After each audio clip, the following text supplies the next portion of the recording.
Ito pong si Mark ay na-snatch ng cellphone.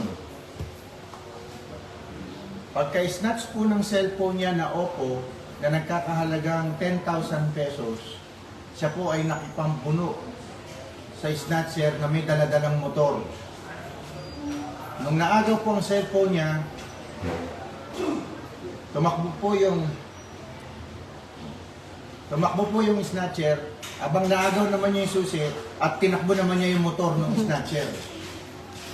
Yan po ang problema ngayon na tinatapak namin ngayon kung paano po ito. Napakapambihirang kaso po nito dahil ito po ay nangyayari lamang sa TikTok.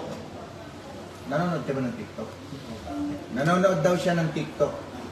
Kaya napanood niya sa TikTok po yung ganitong klase kung paano kumounter sa snatcher. Pagka-snatch po ng cellphone niya,